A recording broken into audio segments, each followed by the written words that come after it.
Exactly. Yeah, I don't know. Glenn said that she was very upset with him, and that's all he said. Yeah, he said he wouldn't go into it, and I was like, what does he mean? And Yeah, of course. I mean, when somebody, Yeah. it's such a small company, and she's been so close to us for so long, and Want to sit down?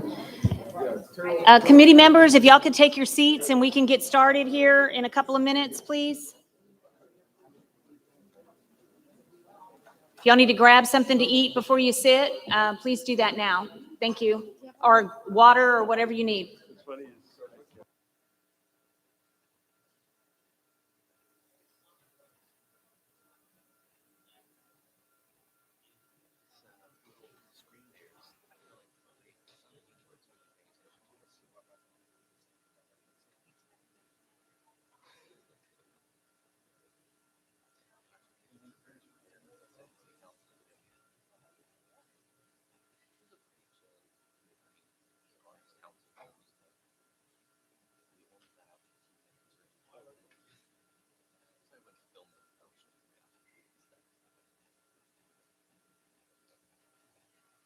This announcement is for people who speak Spanish. Si alguien quiere escuchar esta sesión en español, pueden pasar con nosotros a la mesa de la izquierda para recibir sus aparatos y escucharla en español. Gracias. Thank you.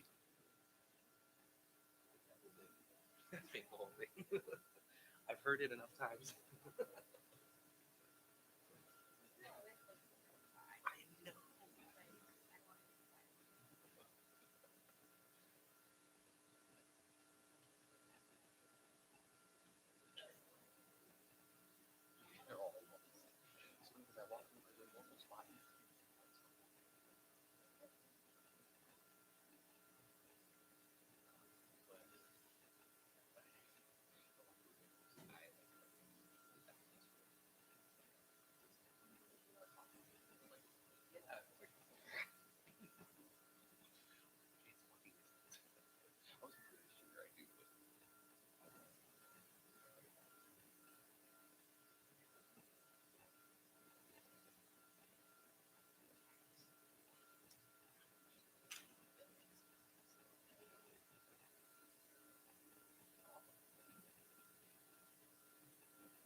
Good evening, everybody. Is staff ready to get started? Do we have technology? Are we recording now? We're good. We're good. Committee members ready?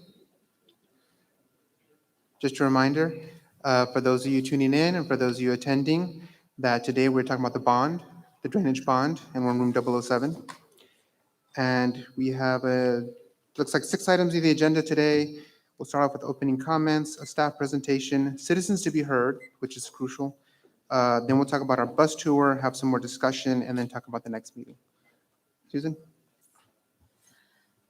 Thank y'all, everybody, for coming together tonight. And thank you so much for all of you taking the time to meet individually as your committee groups or your district groups with Chris and I to talk about the process. I think those meetings have been very helpful for us understanding each of the districts' responses to the process that we've been going through, as well as the projects. So it's been very helpful, and I appreciate the time that y'all took to do that. We have staff here today to give an update on some of the projects that have been submitted and to give an update on some of that analysis that's been ongoing. So we'll turn it over to Neffy. Well, first of all, good evening, everybody. Thank you so much for making the time to sacrifice to come and to be here with us. Your comments are important to us, and we value the opportunity to present to you. There we go. It's already been mentioned, but I just want to cover it once again. Today's agenda, we're going to begin with a staff presentation that I'm going to go over, after which we'll have an opportunity to review or give the time to residents to be heard.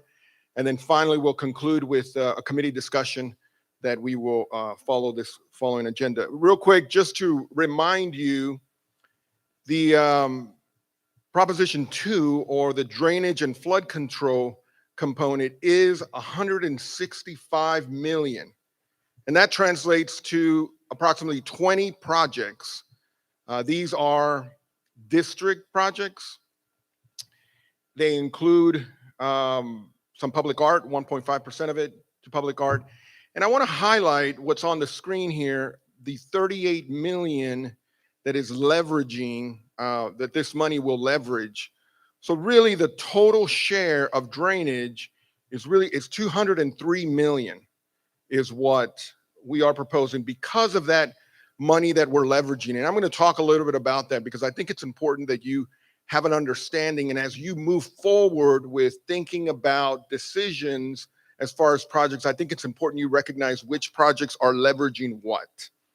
I know this slide is very difficult to see. You have a copy of that slide in your binders. It is a spreadsheet and includes a number of projects. These are the projects that are leveraging funds, and I'm going to explain the funding sources that it's leveraging. The first one, highlighted in light blue with bold text, happens to be projects that are leveraging regional stormwater or stormwater regional funds. Let me explain what that is. The Regional Stormwater Fund is a fund that the Stormwater Department receives, and it is as a result of development. So let me explain how that works. When a development comes, any kind of development that comes to San Antonio, any kind of development will have an impact on our hydrologic network, on our system. If you're in any part of the country, when you have a development and you can prove that you are not having an adverse impact, in other words, that you're not flooding anybody, usually it ends there. They allow you to go on with the development and you move forward. Not in San Antonio. In San Antonio, if you prove that you're not flooding anybody, then and only then are you allowed to pay into the Regional Stormwater Fund, also known as the fee in lieu of detention. In the case that you are having an adverse impact, that you are flooding your neighbor, then you are required to do on-site mitigation, whether it's a detention pond or you can do some channel improvements or things like that within the right-of-way. So that fund, the fee in lieu of, is only in situations where development has proven through engineering studies that they are not having an adverse impact. We collect those funds, we collect that money, and that becomes a part of our regional stormwater fund. Now, there are some limitations on what we can use that money for. Those projects have to be regional in nature. And when I say regional, from a hydrologic perspective, that means it has to drain 1.5 square miles drainage area. So the area that drains to that spot has to be 1.5 square miles or greater. If it's less than that, I cannot use regional funds. That is by code, that's required. It has to be regional. So please understand the projects that are highlighted on this spreadsheet are regional projects. They do drain a drainage area greater than 1.5 square miles, and that is why I can apply regional funds to that. Other projects that we have do not meet that criteria, so I cannot use regional funding from that. But what I can use, and some of the other projects that you're seeing there include, we are leveraging money out of Proposition 1 or the streets proposition. So you can see those projects, Marbach, Gardendale, Evans. You can see those projects that are being we're leveraging money out of the streets proposition. So with that in mind, please understand if you plan to swap out a project, please, that is in the regional stormwater fund, we need to be careful that we're not moving a project that qualifies for regional. The replacement also has to qualify for regional. So what we did is we received projects, and what we did is we took the liberty of breaking them up into 3 different buckets. And these buckets are the following. And I'm going to highlight what these are, and I'm going to get into some detail about the projects. If this is a project that you're interested, I would actually encourage you to come visit with staff so we can get into more of the details. I'm not going to spend a lot of the time with a lot of details because we can get very in depth with some of the details. But the first part of projects are those that are recommended for alternate future funding that we've looked at, and there's other opportunities that we can look at that we have to look at. If you recall, when we did the Drainage 101, the one thing I said that you need to always remember is water flows downhill. You got it. Awesome.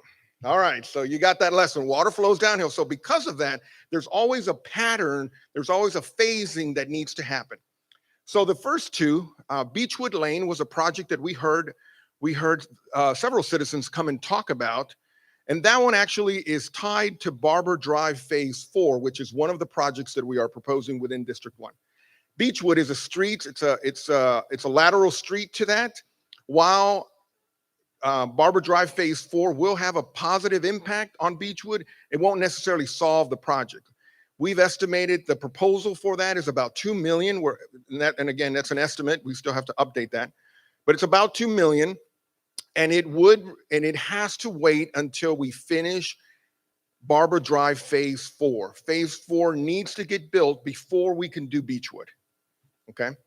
And at the same time, we had citizens that lived a little further upstream on a street called El Montan. El Montan is it runs parallel to San Pedro, and it runs perpendicular to Beechwood. That is another project that will also need to be done after Barber Drive Phase 4. So once we do Barber Drive Phase 4, we're proposing that both of those projects will get funded at a future date after Phase 4 gets built. Suzanne, yes, ma'am. I just want to make sure I understand, because Phase 3 is what's on the bond. Yes. So. Okay.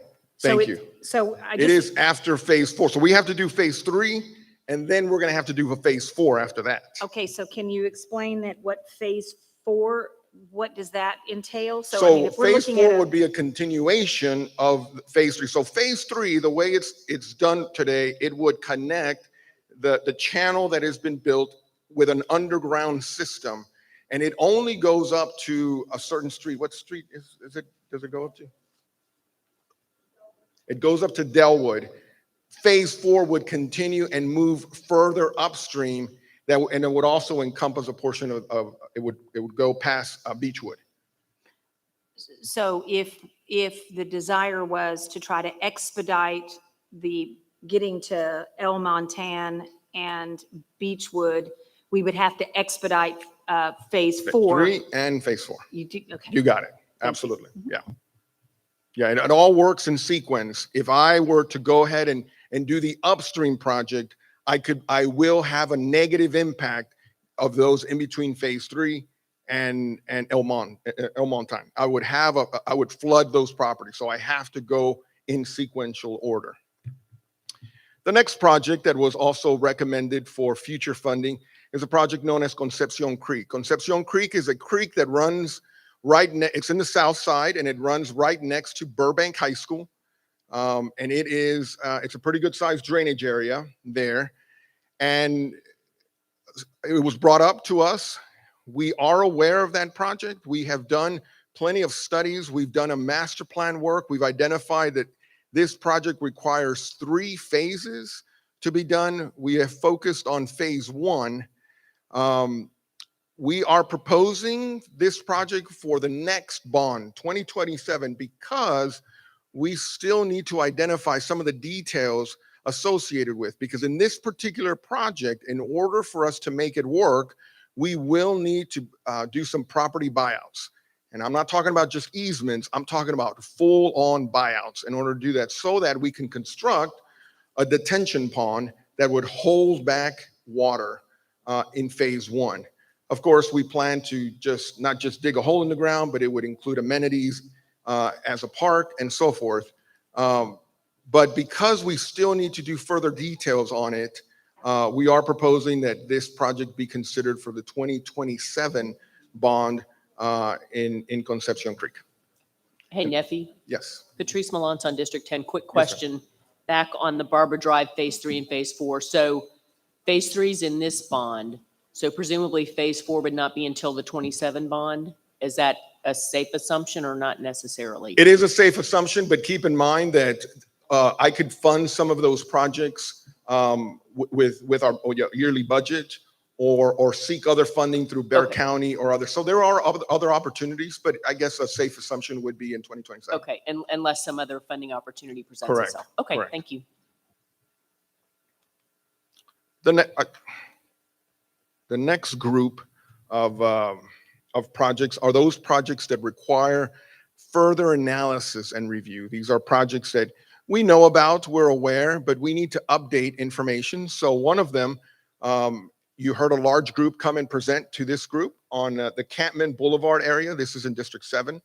This is addresses a flooding, stormwater runoff along the Campman area. Currently, we are working with Bear County to develop a preliminary engineering report for that. You see, that area drains to Woodlawn Lake. Campman drainage area drains into Woodlawn Lake. And there has been some improvements, not only at the lake, at the Woodlawn Lake area from parks, but also on the Ceiling Channel, which is a channel that also drains into Woodlawn Lake. There have been some improvements. So we need to update the modeling and the analysis, the engineering work to reflect the new changes. And in order to do so, we need an engineering study to identify what opportunities exist along that Campman area. Campman is an area that, like many places around town, where back in the day they decided to put a box culvert. There was a creek or a river, and they decided to put a box culvert and then put a road on top of it. That was the trend. That's what they did, and we're actually going to go see a couple of areas where they've done that. Campman was one of those areas, and so now we have to identify how can we fit in the correct size box underground infrastructure to drain the water, put the water underground, away from structures, and out into the lake, and out into the drainage area. So Campman area is one that we are working with the county. We're having conversations with them right now about doing that. And again, I don't have a cost estimate right now because we don't have a solution as of yet until the preliminary engineering report gets done for that area. This question, District 7, Bianca Maldonado. Yes, sir. I would appreciate if you could add the number of potential structures to be removed from the floodplain with the completion of these projects, because some of these areas may or may not have structures in the floodplain. And I think it's important, the Sealy Channel Phase 4 that's on the bond has the most structures, and there's only, less than 10 or 11 more coming out of the floodplain with all the other millions being spent. And life safety is a critical issue in our community, and I just would really hope that we could really start focusing on removing some of these homes that are in the floodplain. Thank you. Thank you, Bianca. That's absolutely correct. And during the preliminary engineering report, we would be able to better define how many structures are at risk and then how many structures would be removed. So you're absolutely right. Once the preliminary engineering report gets done, we will have those numbers and we can share that. The next one was Nancy, another. Yes, ma'am. This is Suzanne ma'am. Scott. Just to follow up on that, I think that she may be asking that for all the projects, not just the Campman project. So, I mean, like the Beechwood, the El Montan, the Concepcion Creek, those other ones that you mentioned previously, I think that the idea of how many homes on those as well, I believe she'd like to know. We can certainly do that on certain projects. There's other projects like these where we need further analysis that we will not have those numbers today, but we can certainly get the other ones on those that we have done some analysis on. I think it's important to at least state how many homes are in the floodplain in that area. I mean, that is a very factual number with utilizing the maps that we have today. So you can say the Campman Boulevard area, but there's hundreds of homes there that are in the floodplain. All it is to count them. So I think it's important to set a baseline because we may not be able to address all the homes coming out of the 100-year floodplain, but at least let's start talking about that number, because I don't think we talk about it enough. The only reason I'm a little hesitant on that is because we're in the midst of remapping the floodplain. Oh, no, they're So gonna we can expand. certainly give the numbers that they are today, but here in about a couple of months, we're going to receive new maps from our partners in the River Authority and the federal government. So we're going to see a new shape of floodplain. So we'll have better numbers then. And that's a critical point, because our floodplain is going to be expanding with Atlas 14. So there potentially are more structures that are going to be added. So I think it's important to show that trend. Thank you. The next one is another project that is right in the Campman area, Quentin Alley. This alley was, we received information about the flooding that is occurring. Again, we have to wait until the preliminary engineering report gets done for Campman to know how we can best address Quentin Alley. But having said that, our staff is working for an interim solution. You see, when we're identifying these projects, we always come up with a long-term and a short-term, something that we can address today that we can easily do, and then what the ultimate solution is. The ultimate solution, we have to wait until the preliminary engineering report gets done. But as far as an interim solution, we are working on that right now. That may require maybe a little bit of dredging, a little bit of regrading, maybe adding some material here or there. We're looking into what's possible in the short term, and that's the thing that staff is working on right now for Quentin Alley. Bianca with District 7 again.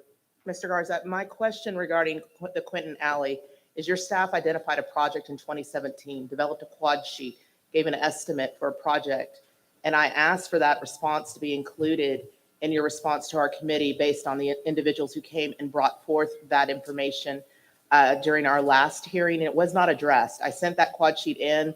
So are you now saying that that project your staff worked on in 2017 is no longer a viable interim solution? What I'm saying is that the ultimate solution needs to, it's tied to Campman, and I have to wait until seeing what the downstream conditions on Campman would be. And then the interim solution is one that we're working on now to update.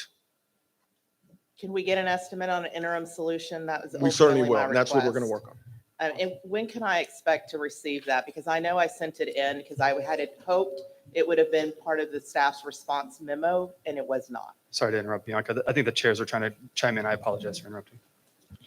Yeah, keep in mind, we have a schedule to go through of plenty of presentations and citizens to be heard. So we will have time for questions for staff during the discussion and analysis. And so we're starting to, I understand you guys have questions, and right now it's in your head that you want to ask it, but we do have our schedule to maintain. Thank you. And Nephew will be here all night, so he's not going anywhere. Yeah. So we can talk to him because you said we couldn't meet with him outside of our committee. So he'd offered to meet with us, so we can meet with you outside of this bond committee. I think we'd like to work through the presentation, then do citizens to be heard. Then you can ask Nephew as many questions publicly as you like. And then if that doesn't solve it, maybe we could have a discussion about what's next. Perfect. Thank you. All night? I want to be here all night. The next one that we had questions on was with regard to the Woodlawn Lake outfall. Woodlawn Lake, as you know, again, in that very same vicinity, there is a dam there that protects it. There was some money set aside to look into that structure to see what kind of options are available as we work through the state. Every single dam in our community needs to have a certain analysis, and we're working through to identify what is that compliance, if you will, with the state standards. And that's what, and we are going to receive a preliminary engineering report in October 2022 that we'll receive to see what viable options exist on Woodlawn Lake. So we'll have more information to come. The next project that we received was in District 10 on Mud Creek, between a couple of dams that exist along Mud Creek. This was something that we received recently. There was some concerns about a linear park and a bike trail that connects both Mud Creek and into McAllister Park. We are working with the Parks Department to better understand what that concern is, but I will say that the Mud Creek itself, it is a natural channel.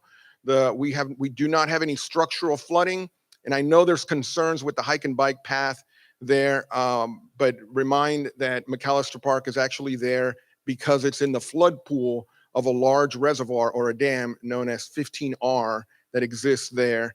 And McAllister Park, when it rains, it floods. That's the function that exists there. So, but we are going to coordinate with parks to evaluate what's needed for the linear park. Man, this thing's sensitive.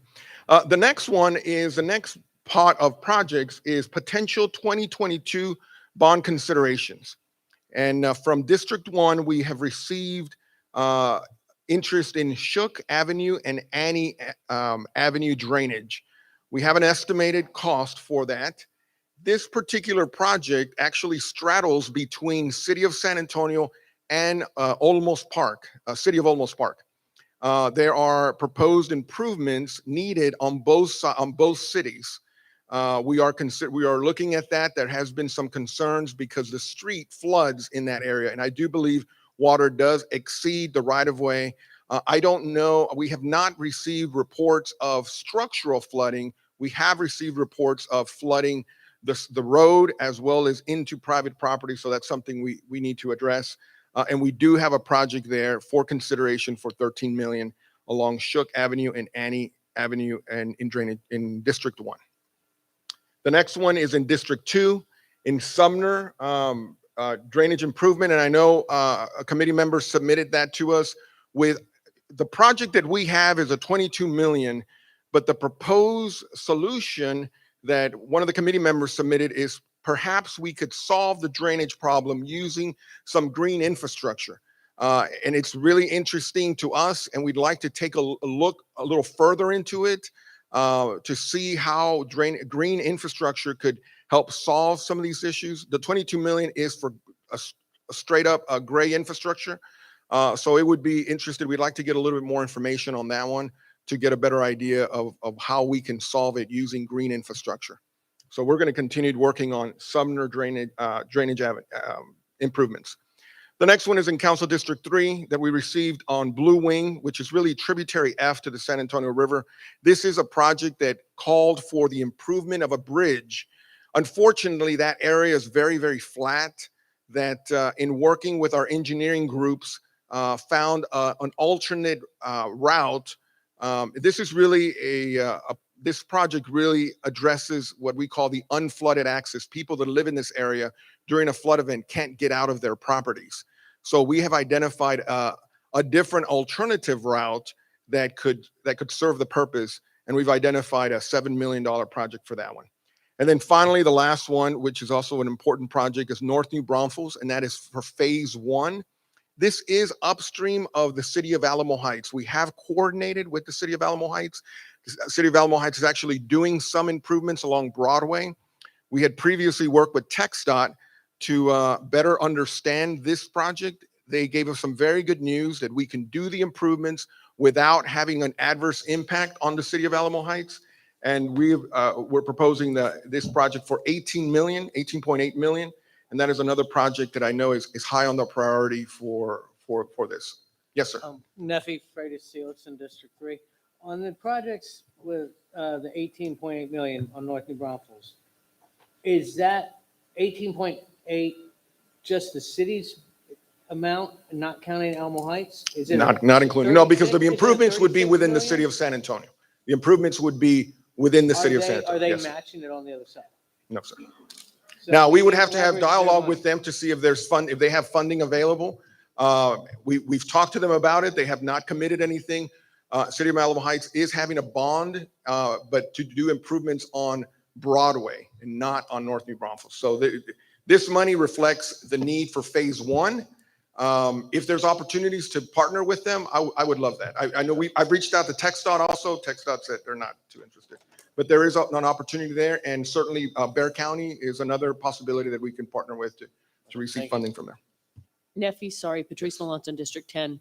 So I guess I must have misunderstood because I thought that Alamo Heights had money for kind of a companion project that would be along North New Braunfels. Is that's not the case? That is not what they have communicated to me. If they do, that's great news. The last time I visited with Buddy, their city manager, they told me that their money was going to Broadway.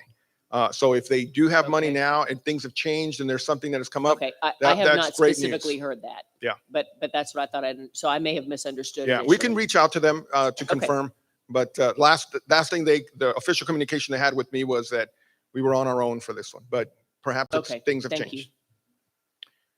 And that covers all the projects that we have received to date. Again, I didn't get into a lot of the details, so if you have any questions, me and my staff are here. I don't know about all night, but we will be here and hopefully be able to answer your questions.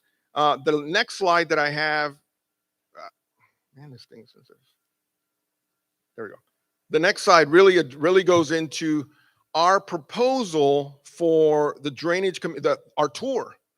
We're going to get on the bus and we're going to go visit these sites. Now, we wanted to make sure that we picked, as you're going to see, not all the projects are on there, but we wanted to pick projects that were good representatives of some of the areas. Now, keep in mind, we're talking about drainage. So that means some of the projects we're going to go to, you're going to stand there, you're going to say, well, you're not going to stand there, we're going to drive by and you're going to say, what's going on here? Because the work is underground, so we may not see it. It might be underground, it might be in channels and things like that. So we tried to have a mixture of projects that included projects that we proposed to have green infrastructure, projects that we proposed to have underground infrastructure needed, and different things like that. So there's going to be, those are the ones we are proposing. We would hope that you would take a look at that and provide us some feedback. I think we need the feedback sooner than later because our tour is on Saturday. I think you guys are providing lunch, right? Yeah, if I could just add, your tour is scheduled from 9 to 2. We will not be able to go to all these. So your feedback is important to us. We need some rank order. There's more than we could probably get to in that time. So if you could tonight, send Stephanie your feedback. If you see something that you'd like to be different on here, if you have some feedback of something that's maybe a lower priority or a higher priority, that would be very helpful for us to have tonight. Obviously, you could offer that during the comment period as well, and we'll take it down. But if you have specific comments, if you could email them to Stephanie, that would be very helpful. We're leaving from the one stop, the Development Services Building, and we'll send full details at 9 a.m. on Saturday morning. And we plan to be back there by 2. Hopefully during that part of the agenda, we can finalize the tour tonight. But we have that later after citizens to be heard. Yes, we do. And that concludes what I have for a presentation. So we're going to turn the time over now to you guys for citizens to be heard. Thank you. First up, we have a group of Brenda Johnson and Jeff Tandre. As a group, they'll get 5 minutes. And by the way, Stephanie over here has a light system. And so I believe green is go. I believe the yellow is 30 seconds. Yellow is 30 seconds. And when it's red, time's up. If we could have the next folks queue up too, Chris, here, just to keep us moving along. Yeah, the next after this group is Chuck Bream. Will be after Brenda and Jeff. So you're both here. Okay. Are y'all ready? Whoever's next should come up.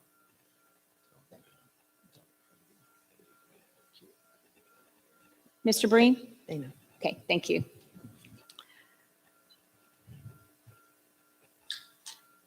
Good afternoon, tri-chairs as well as distinguished community leaders. My name is Brenda Vickery Johnson, and I am here today to provide you some information on the LINK project. The LINK project is an innovative project to revitalize the north end of downtown. The LINK project will be a physical connection from the San Antonio Riverwalk to the San Pedro Creek Cultural Park. The project is in District 1 and is 100% in the Houston Street TERS.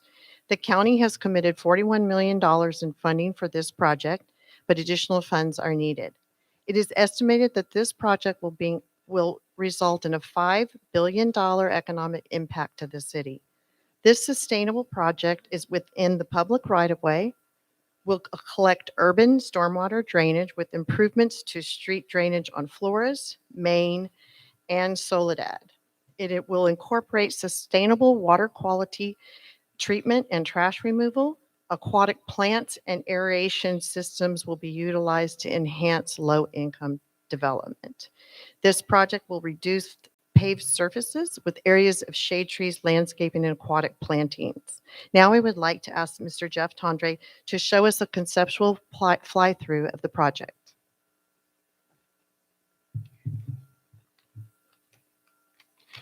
Here on the beginning of the slide, the area under the trees is Convent Park. The parking lot there to the right is the River Place development that'll be shown here a little bit later, which includes condos and office.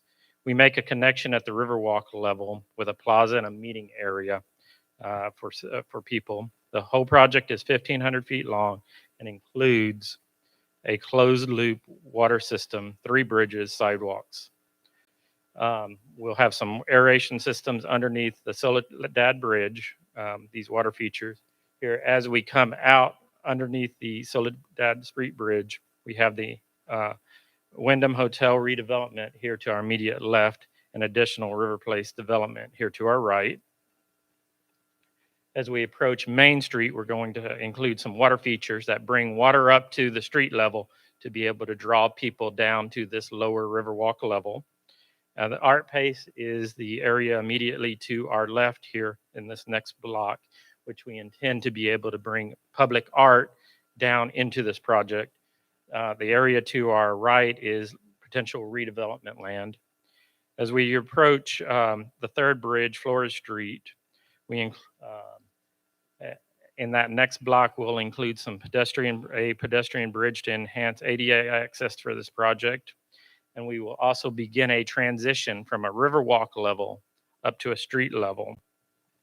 Again, we anticipate redevelopment here on both the left and right here. We'll have a couple of waterfalls, and as we end, we'll have some reflecting pools and a sculpture, and make an at-grade connection to Cameron Street directly across and to the San Pedro Creek Cultural Park.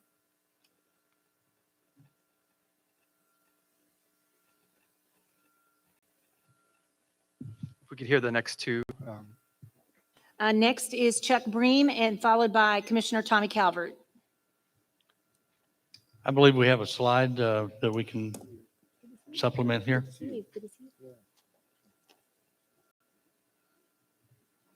Yeah, they should have it. Okay.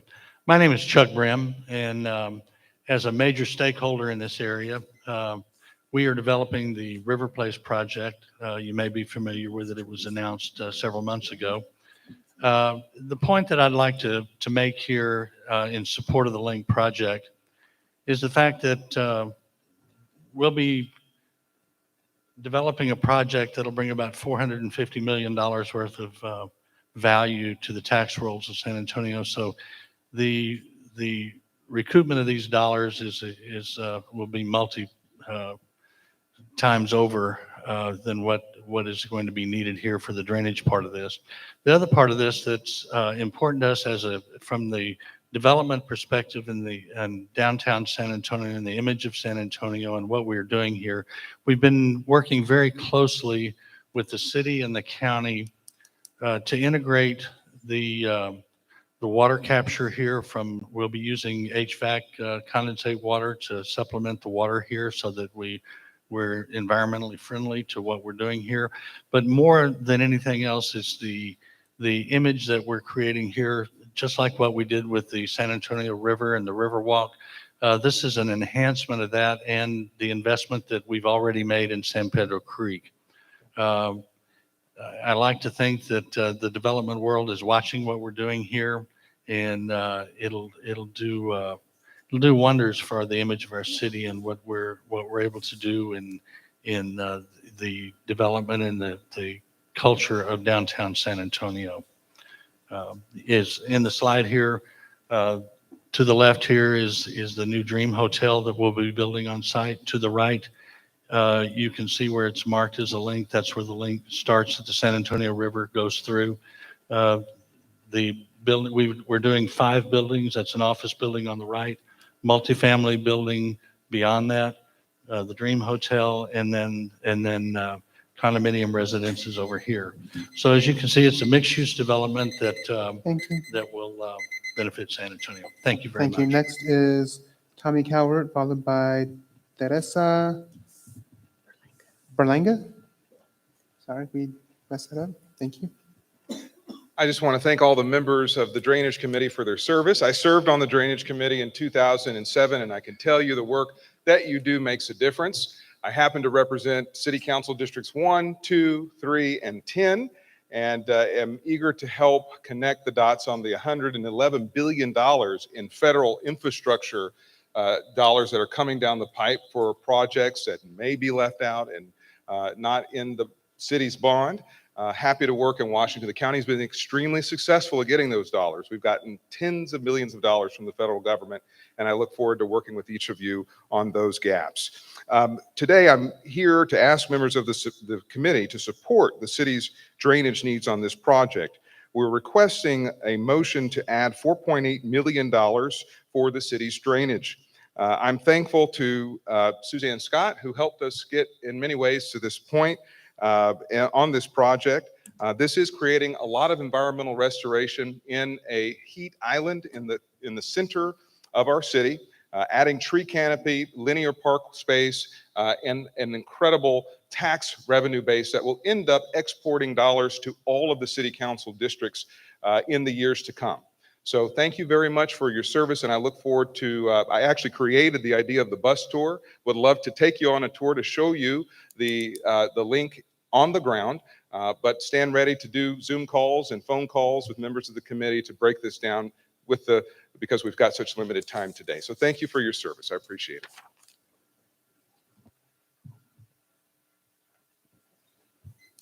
it. Next, we have Teresa Berlanga, followed by Christopher Peters. Ladies and gentlemen, I come from a completely different world of what you are talking about tonight. In 1971, I became a pioneer, and I went out to Perrin Bridle Road to move my business from Northview Towers into Mr. Dave Martin's building, who worked with Morris Staffy building the mall next to North Star. I can tell, I've been out there 50 years. I'm still out there. And if you want to know anything about the area, ask me. Cliff Morton started out building FHA 235 homes in the hills, in, the hills, Valley Forge, and Sierra North. And he did a darn good job. That's all I can tell you, because those houses today are absolutely beautiful.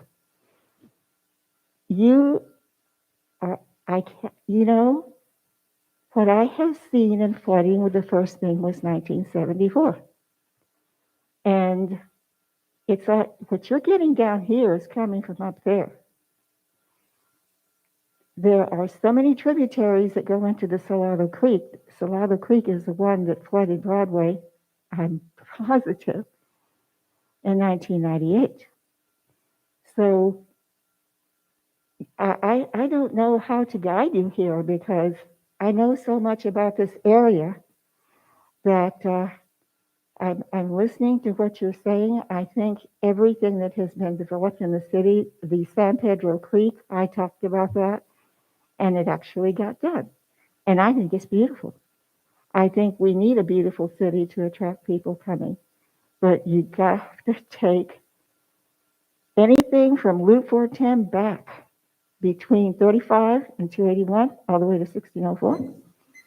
You have to take it into consideration, and there's a really big one, and that is the creek that comes alongside Perrin Bridle. I'm trying to remember the name. Thank you, ma'am. The time went up. Thank you very much. I need a lot more time to tell you about what I know about out there and the water.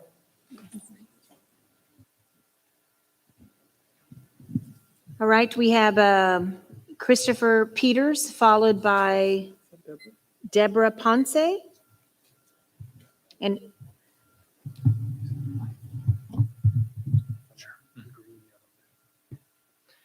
good evening, everyone. I'm Christoph Peters. I'm here from our HOA Castlewood Forest. We're actually really excited to see that George Road is on y'all's bus tour tomorrow or on Saturday. I hope you guys take a good look at it. from what we have heard at HOA meetings, George Road has been on our request list since basically the early 80s. It's always been a road that floods. It's one of the only two ways in and out of our neighborhood. And the challenge with that road is that it's banked. So for people who are not familiar with the area, if you take the left lane heading east, you'll be 3 feet underwater, whereas if you're on the right edge, you may only be 6 inches underwater. And the big challenge we've had over the past 5 years I've lived there, at least, we usually see 2 or 3 cars bottomed out. Yes, the barricades are put up after a rain event, but that doesn't happen for maybe a day or two. And in those instances, then we've seen complete cars submerged and everything else. As our neighborhood is turning over to the next generation, a lot of the new tenants moving in don't know this, and then their kids or they themselves end up, in that water swampiness. And then ironically enough, with snow now being a common occurrence around here, that's presented as challenges as well, because that gets a lot more submerged. And if you're, again, not familiar with it, you'll be in 3 foot of snow, getting stuck again. And there's other consequences with lack of cell phone service and everything else. Given how long this has been an issue, and awesome that it's finally on the list, I really do hope that you guys take a close consideration of it when you look at it. It doesn't look like much during the summer when there's no rain, but I assure you when there is rain or snow, that's a different story. So I hope you take a serious consideration. Thank you so much for your time. Thank you. Next, we have Deborah Ponce, followed by James White. Yes. Hi, I'm Deborah Ponce, and I am speaking for a neighborhood that, it's in my area. And there's 2 issues, flooding, and then there's also water. And to save my 3 minutes, I'd rather focus on the water. So this is an area right by where Kelly USA is now, formerly Kelly Air Force Base. The area is Quintana Road, closest to Plumnier. Quintana Road, Plumnier. This is the reason that I'm here is that, let me take this off too. This area has people there, and life is being affected in this area. Children are being born with birth defects. My friend who cannot be here today because she's in school trying to get her degree, her son is allergic to every insect and has to carry an EpiPen on a regular basis. This is because saws will not pipe in water to their area. They were able to save $50,000 to get it piped to their house, and then they couldn't use it until they saved enough money, the thousands of dollars needed, to one house. Grandparents still don't have it, and the neighbors also there don't have it. 78211 in 2019, this is pre-COVID, was considered the 4th lowest in poverty in the nation. And because of that, many different nonprofits went in that area to help. I'm with Raices, and so I was aware of it. So what we are needing is these federal funds that are here. There is no category for helping put water piping in there. And these neighborhoods were created before there were amazing developers that could get all this free stuff done for them. So these people need the water piped in. And if these federal funds are able to handle this, can you please help them so that more children aren't born like this and people don't die? The only other alternative, I will just say one thing. The water plume is contaminated. It's been contaminated. If you look at the history of Kelly, their choice is the water. They have like water wells, and the water they bathe with is contaminated with water that causes cancer. This is very important. Thank you. Thank you. Thank you for your presentation. Okay, the next is a group. James White and his neighbors are representing the Monte Vista Terrace Association. And I believe there's a video, if you all could cue it up as well. Okay. Followed by this group is who? That's okay. Our last speaker tonight that follows this group is William Schiller. Awesome. Thank you, ma'am. Good evening. I'm James White, and it's my wife Sylvia here. And we have lived at the corner of Annie and Gillespie Streets now for about 11 years. And over that period of time,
Today is June 10th.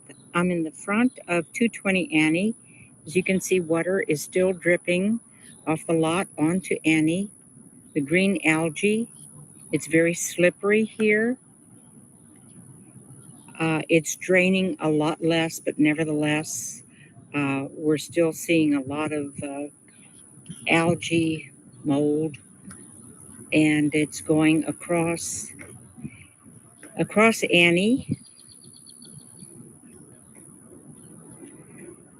and onto the other side of the street.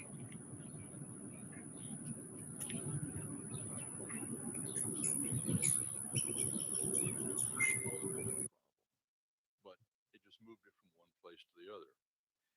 And we're now at a point where the vehicles that usually turn that corner, they can't see how deep the water is.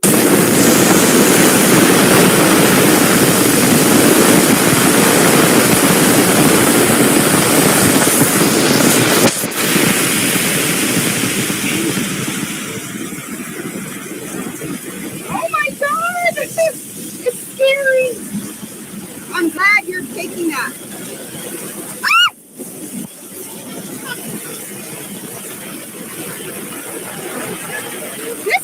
Look at, get that, Andy. Andy, look how the water comes.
Hi, my name is William Schiller, and how long is too long?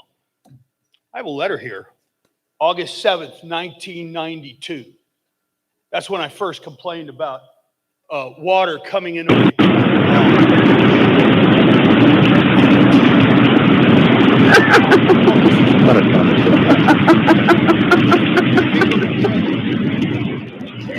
This is the dumbest thing I've ever seen with his dog in his trash bag raincoat. Oh my God.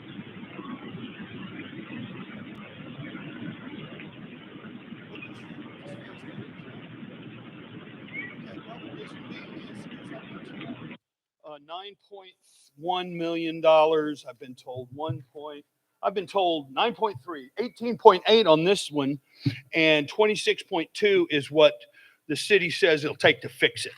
I got crossways with the city in 2003 because we had met in 92, and then in 97, I had two of my neighbors admit that their houses had never flooded before. They had lived in them since the early 70s, and they had not flooded in them until they took the crown off of North New Braunfels Avenue. It used to be very dangerous to cross North New Braunfels Avenue. So the city, the traffic, cars were getting hit, people were getting hurt. I don't know if anybody was killed. Okay, traffic's a problem, we're gonna fix it. They took the big crown out of North New Braunfels Avenue and they filled in the two ditches. Okay, great. You can now cross the street easier without bottoming out and kids aren't getting hit. And this is great. Well, in 92, we alerted to them that there's something wrong with the way they repaved it. They milled it. It used to keep the floodwaters. There is no in-ground drainage. None. Zero. Zip. Since 1956. There's been no in-ground drainage on North New Braunfels Avenue from Nottingham to Eisenhower. And then at Eisenhower, there's one little lane and it's a 12-inch. Thank you, sir. Can is that, I don't, well, look here. Fix it. 29 years is long enough. I've been lied to. I've been intimidated. I've been ignored. Thank And you, I sir. And I had three believe people who are dead now. And that's the reason I don't even own the house anymore. I'm still Thank- there. Because Thank you, sir. I the fourth believe, time. since you're the last one to speak, staff will get a chance to respond to your concerns.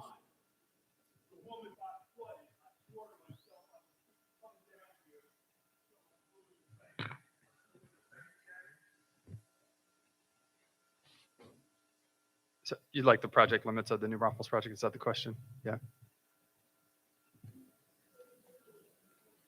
The North New Braunfels project limits begin in Austin Highway and goes all the way up to East Castano Avenue. So it's, Is that the 18.8 that is the million? 18.8, yes. That Okay, is for the, this. the 9 million one that was on the original list that got removed, that was 1A? Right, that was 1A, that was a shorter And what, limit. what are and the it's- limits of that? I believe that one went up to, was that one the Cloverleaf? Yeah, I think Cloverleaf sounds fun. Yeah, it may have been, it was a shorter version of that. But this limit goes all the way up to East Constantine, which is quite a distance from there. So that's Thanks, that's a Nephi. limit for North Carolina.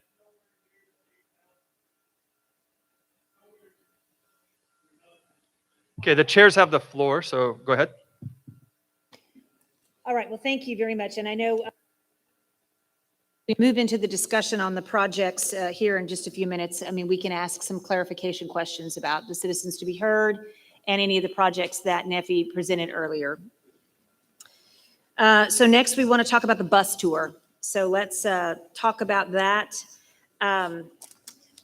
So just kind of to start the conversation, I agree that there's a lot on this list that I think that realistically, we're not going to be able to see all of this. We're literally going to be doing drive-bys. I looked back on all the comments that in the individual meetings that Chris and I had with each of the district representatives, based on the comments that y'all had relative to the tour. All of you mentioned all of these projects were mentioned in one way or another, but the areas that seemed to get the most interest, and obviously because this was from the citizens that we had had speak to the group at the last meeting, there was a concern about the Barbara Drive Phase 3 and adding to that area some of the adjacent flooding areas, and obviously those came up here tonight. The Delwood, the El Montan, kind of how the whole project works and how those phases would work.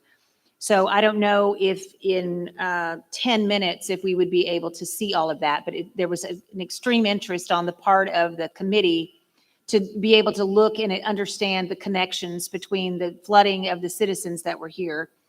Similarly, on the same comments were made relative to the ceiling drainage improvement project and the Campman flooding and some of the other flooding in that general Woodlawn Lake area, and trying to get an understanding of how all of that works together. And of course, now we have the other project, I think that was mentioned this evening, Quentin or Quinlan, I think, can't remember the name of it.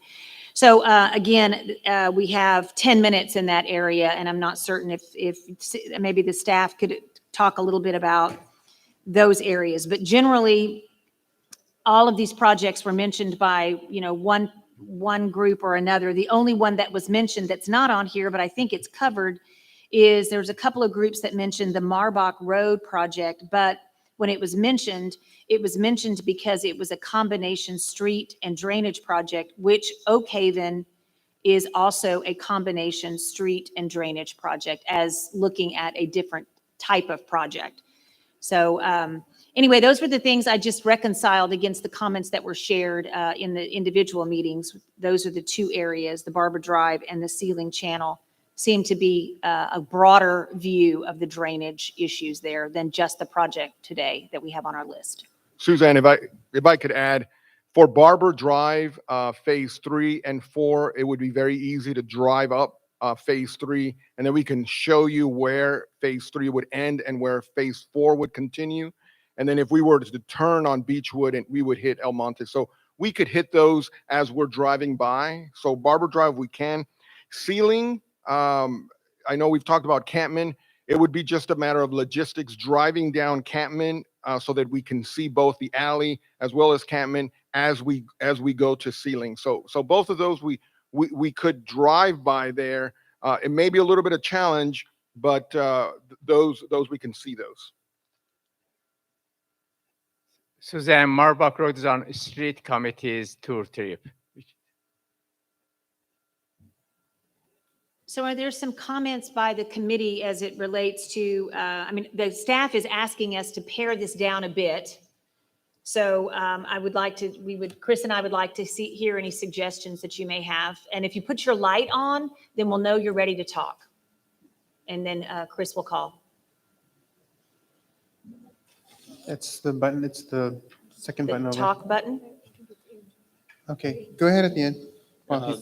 Andy Green, District 6. So we were one of the groups that was interested in looking at the Marbach Road project, even though it's also a streets project. The Lower French Creek project that you all did add to this list, I'm not sure, maybe somebody from Stormwater could discuss it with us. I'm not sure you could even envision what the Lower French Creek project is because it's removed from the roadway. Can I get a public answer to that? Sorry, Nephi. Thank you. Oh, hold on, Nephi. That's a good way. problem. Here, switch me. He took that. I can answer that for you. The lower French Creek, as we drive along Heath Road, we would be able to point that out, as well as the subdivision that flooded here this last time. So we can easily see that on the trip. Obviously, it is a channel, so we would have to play a little imagination, but we could see the location of the improvements as well as some of the benefits that we can see if we drive along Heath Road. Thanks, Nick. Because the Marbach Road project is actually, if you're coming around from where the Cumberland area drainage improvements, if you're just coming around 90 to 410, that goes right by Marbach. If that can be added as a drive-through, I would believe, correct? Yes, sir. Thanks. Thank you. We'll take the gentleman who's having some mic issues. Did it get resolved? Oh, Just talk loudly. Okay. I believe the Brookside outfall would be a space where we would have an opportunity to see some green infrastructure and LID features. If we could highlight those, and I don't know the exact route, but if there's ways that if we're all driving and you can point out existing drainage projects, I know, LID and green infrastructure is kind of new lingo, and to be able to see not just sites that might be able to employ these tactics, but sites that have already employed these tactics, so we could get a visual and a better understanding. I don't know if it's routed that way, if that's possible, but any of these potential locations that offer using green infrastructure to mitigate floodwater, I think I'd like to see them highlighted, so we could talk about that on the tour. We certainly will. That is one of the goals that we have, is to identify those projects as we're going to show you potential green infrastructure improvements. Brookside is a really good one to go see. I think you're going to see some of the issues there. That's a really good project. I would recommend that one. That's a good one. thank you. Patrice? Suzanne? Yes, unfortunately, all three of us from District 10 have other commitments or will be out of town. So we would be happy to forego Eisenhower for consideration on the tour as long as you guys don't cut it. Thank you.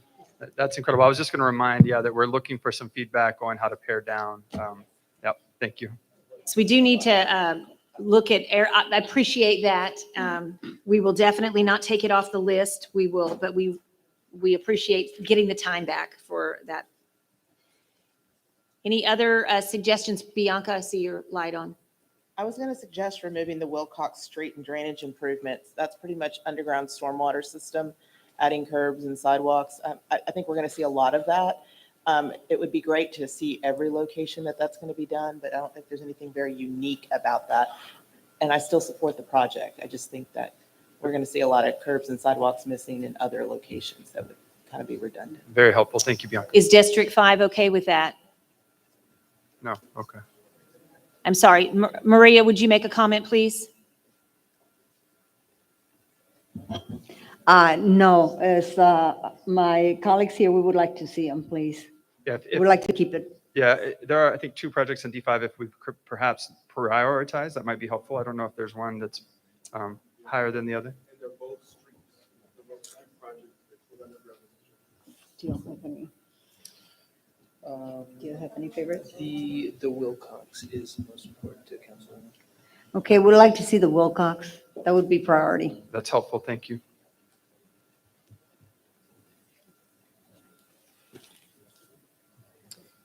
Any other feedback? A quick question for staff. How many projects do you think we'll be able to see? Because right now, I think this list has, Yeah. list has like almost like 12. Yeah, I think you could safely get to 6 or 7. 8 will really push you. So you're going to be feeling like, you know, you're moving quickly.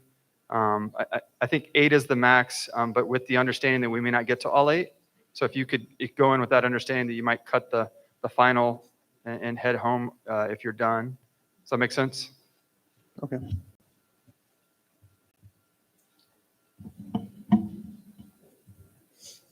Can we have box lunches on the bus? We are going to have box lunches, but we're going to let you get off the bus to eat. You're going to be on the bus a lot that day. And so Yeah. I think it's important for your own health to take a moment and sit down and eat. It's not a long lunch break, but yeah. Yeah, it is going to be restroom use. I'm sure you are going to need to go restroom, maybe a phone call, and also enjoy the lunch. Yeah, we could, right now the lunch break's 1 hour. We could pare that down to maybe 45 minutes? Okay. Can we suggest that just each district get one? And 10 already forfeit theirs, so that would allow us to come with a lower number. I'm looking, most districts have, So 8 has 2. so does 8 have a priority for their list? Can you prioritize 8? Yeah.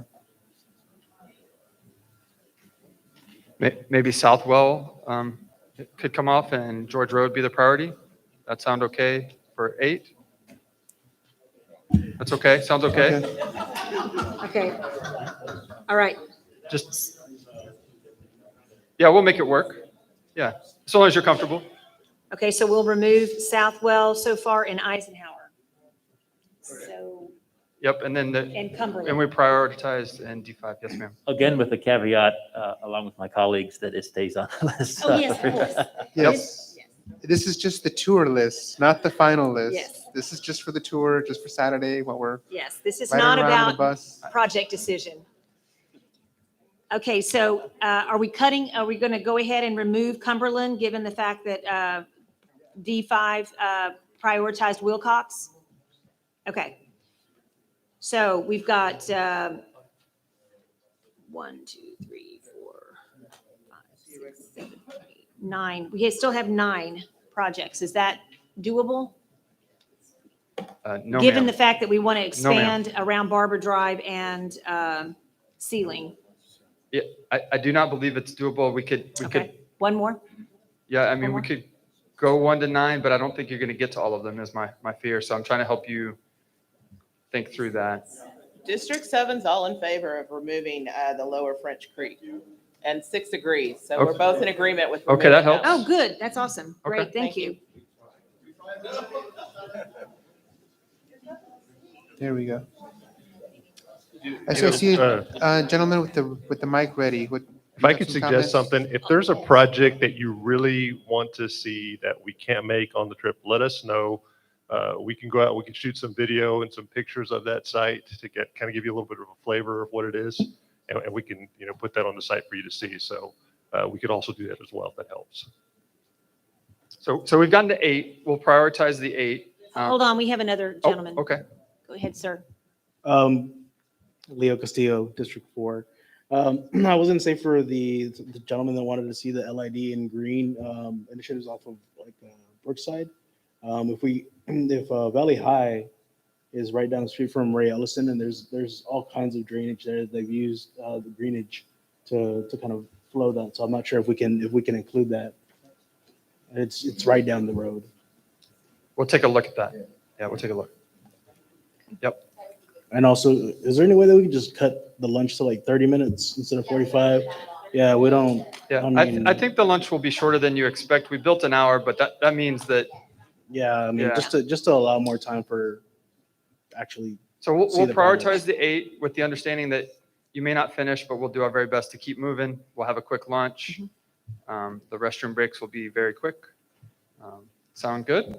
I think we have consensus. Everyone okay? Hey, Suzanne, do we need to let them, I guess, I'm wondering if we need to tell them if we have to not see one, this would be the one that would be willing to sacrifice, or is that going to be more a logistics of the locations and the route? Yeah, I think they're going to have to look at the route, what order you're going to be going in. Do Yeah. you think The reality is the one at the bottom is going to be the one that probably comes off in the routing, the ultimate routing when we send it back out. Yeah. So just keep that in mind. Yeah. Exactly. Okay. All right. I think we have a good starting point. Okay. Thank you. Suzanne, this is Bianca. I have a Yes. question. Yes. Since we're going to a couple of phased projects and there's been the conversation of what public art has been, I would love for staff to highlight any public art in these multi-phased projects. I know that there's some that exist at Sealy Channel. I don't know about Barbara Drive or any other projects that currently have work ongoing where there was a public art from the last bond. Okay. So thank you.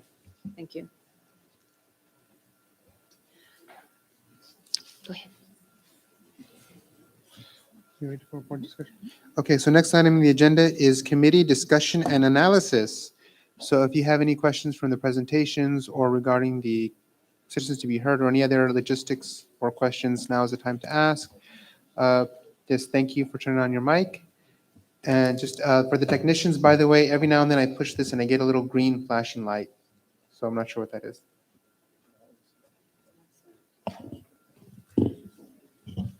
Christopher Fullerton, D8, just housekeeping as we prepare for our meeting 4.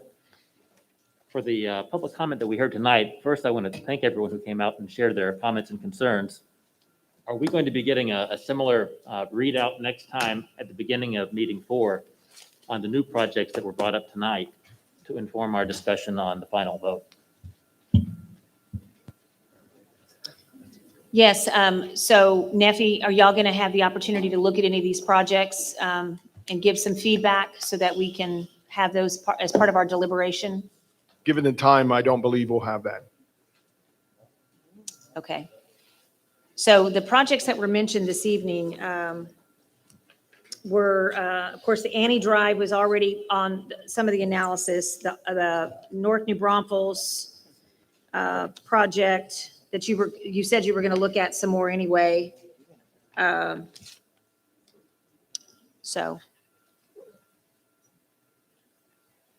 can you put something in the memo that would be going out, or is it? No? I'm sorry. We'll see what we can develop. We're not going to develop a full scope because we've talked about drainage is very complicated, so it'd be difficult to do. But we'll see what we can put together. And keep in mind what I told this group at the very beginning at our first meeting. You know, and you heard some of these projects can't happen until other projects happen. But at the end of the day, you know, this group has a bucket that you have a limit, and you're going to put projects on there. But I also asked you to draw the line, and below that line, to prioritize some projects that won't get funded or that you don't recommend get funded.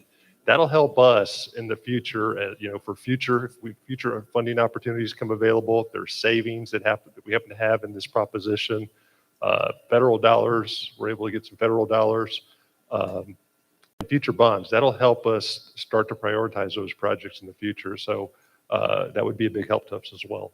Yes, sir. Thank you. And I think that's part of the reason we asked for all that information to help prioritize those below the line projects. FYI, so on the technology side, the reason sometimes our mics don't work is because there's a limit to 3, because then you end up with feedback issues. So just if your mic doesn't have that Sith lightsaber red going on, just kind of look around and see how many other mics are there. And I believe we have a gentleman back there. Alan Ross, District 7. Question for Neffy. In your presentation earlier, you were talking about some of the stormwater funds that the 38 million that you're pulling. How much is in that fund total? Is it only 38 million? You're pulling out all the money? No, the answer to that question is we generally collect it. It depends on development, obviously, and it depends on that analysis. But we do have 38 million available for this. We generally collect roughly 40, 45. It varies, but we generally collect a little bit more than that. Okay, and my second question is regarding the George Road project. I know there's a couple houses in that low water crossing area. Would it require buyouts for those properties at that low water level? No, what we plan to do we're gonna do some channel work, minimal channel work, because we don't want to disrupt the trees. There's some beautiful trees in the area. When we drive there, you're gonna see it's a beautiful area, and it just happens to be that there's a low water crossing. We are aware of those homes. We are going to work to design a structure that doesn't impact those homes and has minimal impact on the channel. Minnie Abrego Sanchez from District 10. If we prioritize these projects that were submitted, if we do that at the end, what is the amount of federal money that we are receiving, and would that money go to these priorities? From the ARPA? From the ARPA and from the infrastructure money. From the infrastructure bill, the one that's passed by council and president signed a week or two ago, we do not know the criteria, what will be the requirement, and we do not know how much we will get from that money. And we don't even know we are going to get directly or we will get through MPO. But if you do get money for infrastructure, for drainage, would these projects be a priority? Well, that's what we're asking you to tell us, yes. So we'll try to get you kind of a rough order of magnitude of what these projects would cost, and you tell us it's a priority, and we know that. So if money becomes available, in the future from somewhere, we know that this is a priority from this group, and we can take that to council and say, council, we recommend we fund this project. This came out of the Drainage Bond Committee, so this is why we're recommending it to you.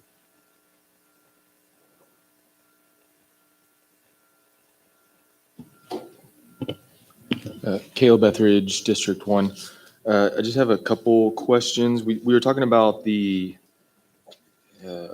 Barbara Drive Phase 3 and 4, and these Beechwood Lane, El Montaigne have estimated amounts. Do we know the Phase 4 estimated amount yet? It wasn't included. It wasn't. Phase 4 is included in the memo that was provided after last meeting. Oh, okay. Yeah, I don't know it off the top of my head, but it was provided in the memo. Okay, thank you. And then I think Bianca kind of mentioned this, but I guess we're going to be driving these and just to talk about those phases that will not be included, but maybe the full build out, right? What for Ceiling Channel, Barbara Drive. As we go to the sites, we're going to identify the limits of the project, and if there's additional phases, we would identify those at that time, as well as in potential for green infrastructure and even other projects. So we may drive an area and we may have an F street or a project that the streets department is going to do, or a park that's going to get. We're going to try to include that information so that when we're driving, we can actually see those things. Okay, awesome. One more question on the Annie Drive. I think it was stated that no structures have been reported as flooding. Is that factual or? From the information that we have, that is correct. We've seen flooding of streets. We've seen flooding onto people's property. We have not received within the city of San Antonio. We have not seen structural flooding. I can't speak for city of Olmos Park. I can't speak for them, but certainly for the city side, we have not seen any structural flooding reported. Okay, thank you. Neffy, I have another question regarding the online public comment that we got in our packet. I don't know if y'all all saw the online. This is the process that the city is using for folks that can't come down to the meeting to provide public input on various issues. And these so far is what we've received on the drainage. And I guess, I mean, I understand the time sensitivity of all of this. But I guess I'm just concerned that these citizens who've taken the time since November the 9th to put in comments, and I just want to make sure that we're not ignoring the comments that we received online. Have you looked at these and commented on them? Yes, we have all of those, and those are some of those we don't, we have some information already that staff has defined and has already created. We have not updated the cost, and that's the time sensitivity. We do have a proposed solution. We don't have an updated cost, so we would need additional work, and that's the reason why I'm saying that we won't have that information immediately. But it is something we will be addressing, and we will have responses in the memo that we provide for those. For these as well? Yes, ma'am. Okay, thank you. Any other comments on go ahead. I think just one more. I think the neighbors here from Annie Drive have said that there was flooding on structures, so I don't know if that just wasn't reported correctly or not, but if it has been, maybe it needs to be reported. And I think also the way we understand it is that maybe some of the lots that used to have homes are flooded and development has stopped there because it could be potentially flooded in the future. But I just wanted to clarify that.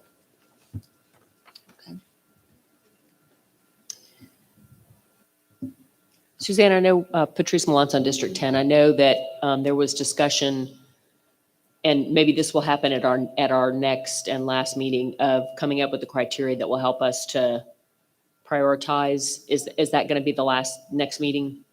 Well, I wanted to talk about that this evening, as we get ready for next steps, but I wanted to see if there was any other comments tonight on today's discussions. Yes, ma'am. Yes, Rosa. Well, Susanna, I just wanted to readdress the discussion that we had yesterday when we talked about how I believe the Parks Committee, that they meet on a regular basis beyond bond committees.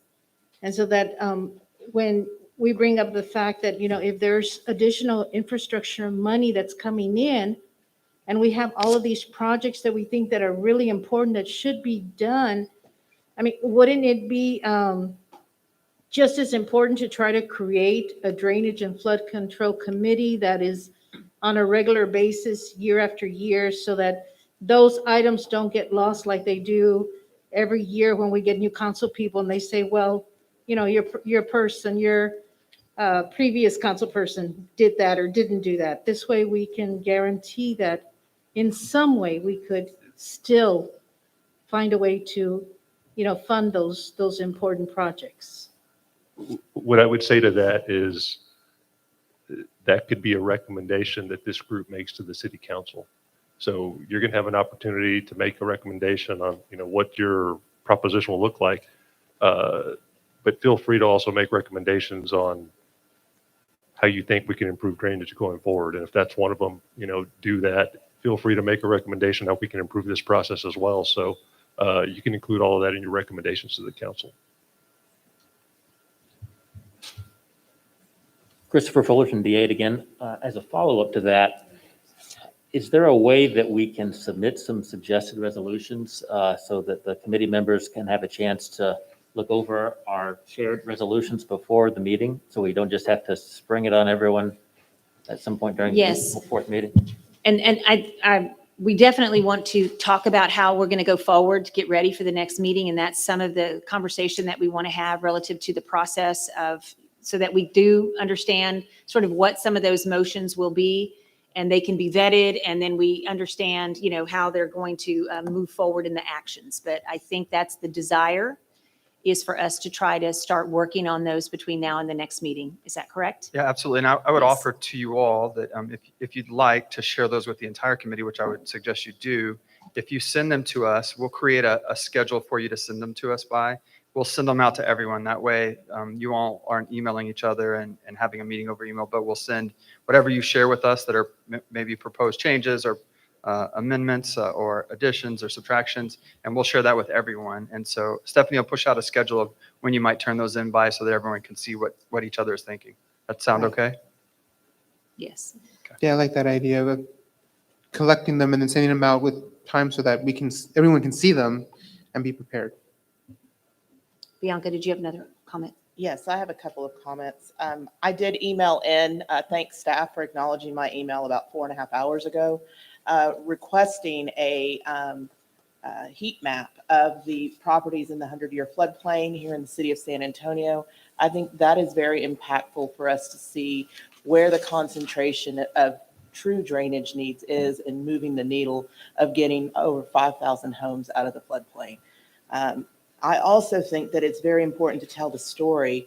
When we talk about leverage funding, the county's leveraging money in some of our bond projects, and that should also be noted here. I know Sealy Channel has $4 million from the county, so there is additional leverage funding beyond the Stormwater Regional Fund. So when you think about the total investment, it's more than the amount that has been discussed thus far today at 203 million, I think is what Neffy was presenting, but it's more than that because there's money for the county also. I mean, at the end of the day, it's $3.2 billion of drainage needs in this city, and we're not moving the needle enough. So I can't harp on that enough, that it's so much to educate. You know, we have a lot of individuals who came and spoke to us today about funding, and they sit in TERS. They have another place to go for funding for their improvements. These homeowners don't have anywhere else to go. So at the end of the day, this is really, we've got to move the needle. Thank you. So as we still have some time this evening, and I kind of wanted to get ready for the next meeting, which we all know is going to be a very important one. And I just kind of wanted to get a sense. I mean, I know we're not taking actions or anything, but based on my understanding of the meetings that we've had and the conversations that we've had with each of the districts, I have not heard at this point any desire to remove projects and replace them.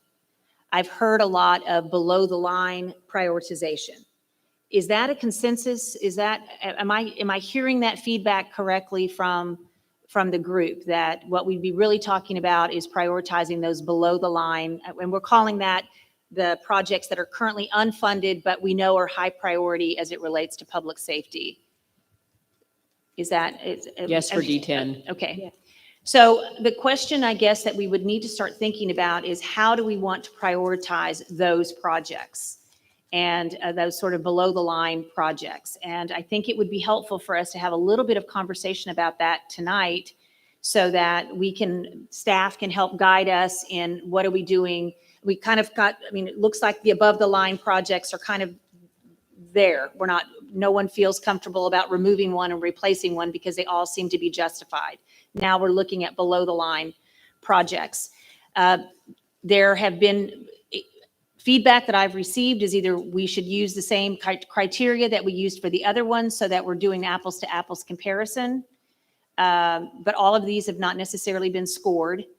There's also been discussion about looking at projects that may extend the scope of the projects that are already funded above the line.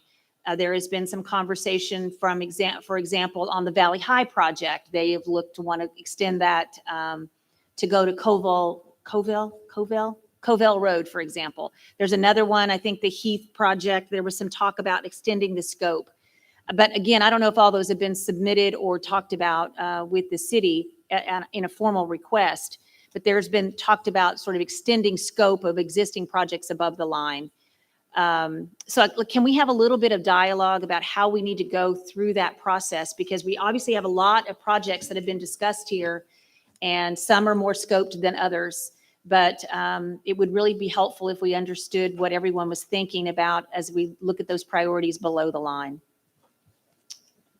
Suzanne, may I? Freitas Felix District 3, I would go to, one thing I'd look at, keying off what Bianca said, is where we can leverage funds.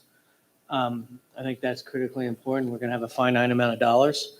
And if we do get lucky enough to have extra funds below the line, if we can go to the city council and say, yes, this costs X, but we can get this much money from stormwater drainage, we can get this much from the county. It seems like it would be a wise thing if we can leverage as much funds outside of just straight city bond money.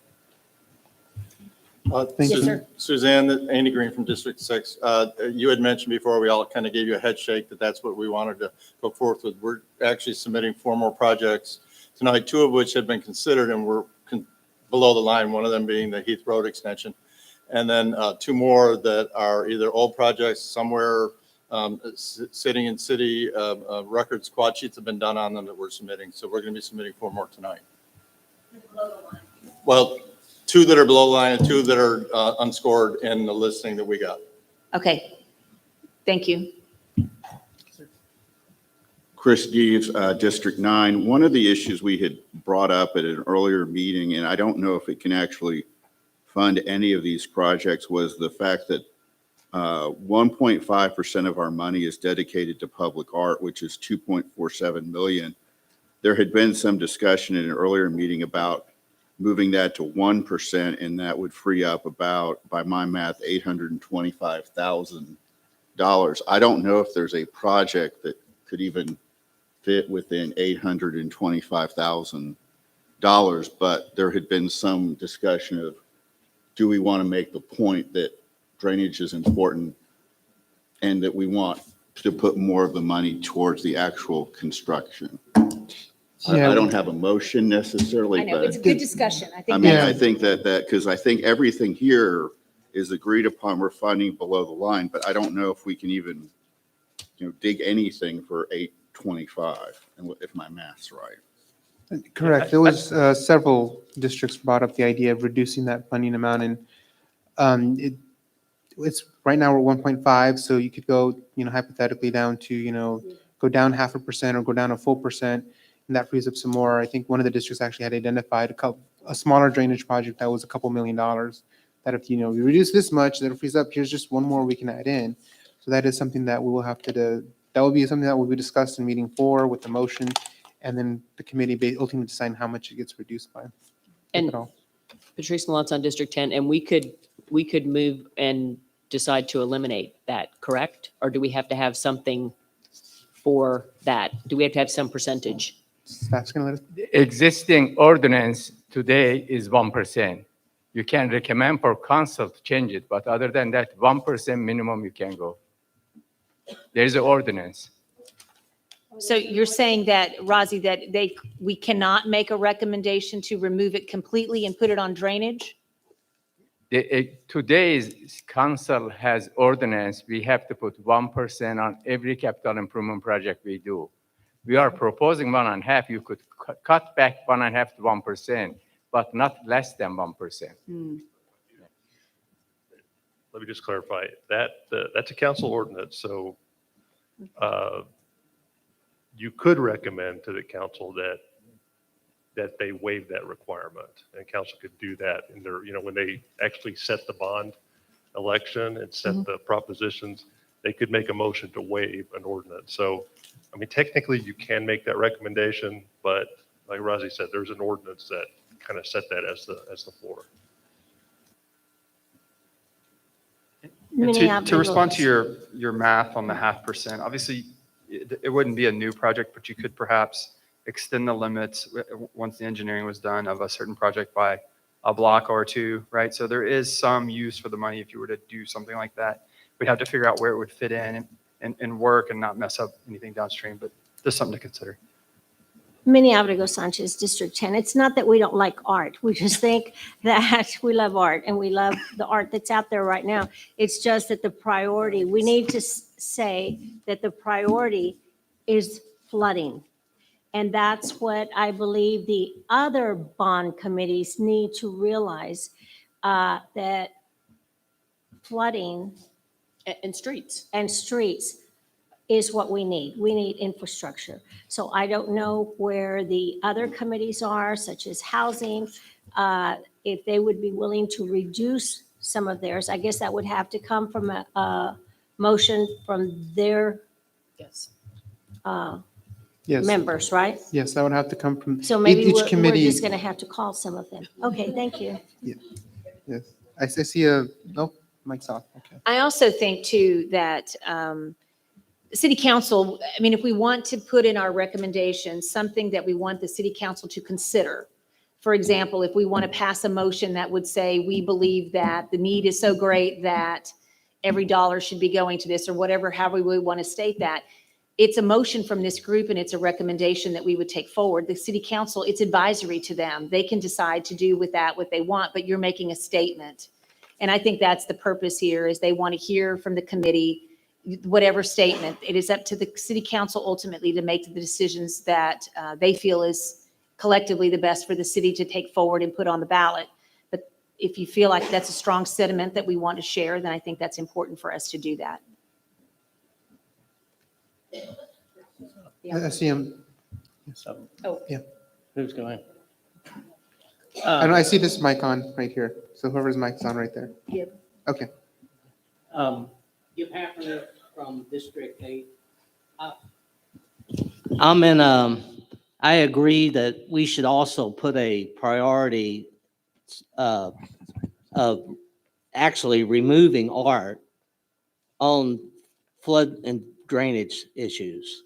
We've heard a number of impassioned citizens saying that they want something done about their problems all over the city.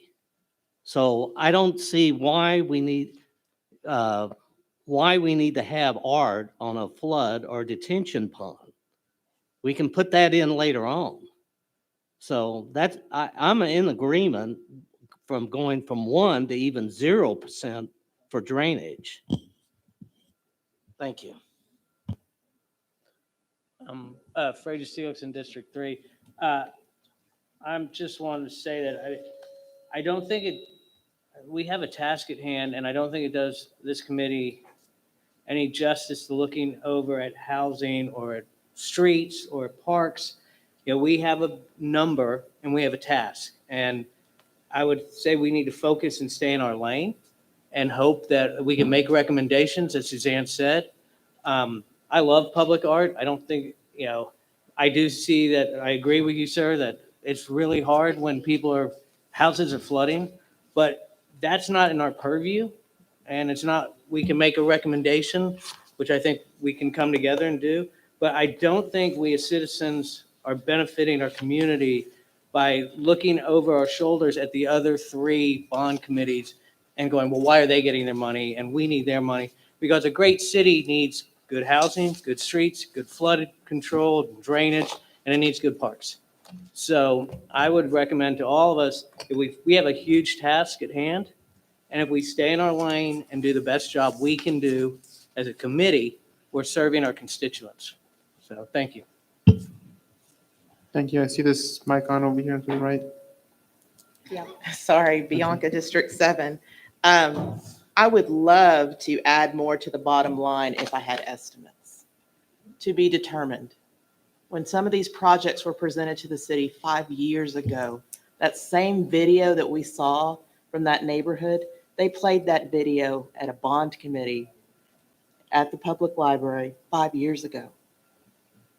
So we need an estimate. Staff, we need an estimate telling me it's under consideration, it's being evaluated just now, just last month.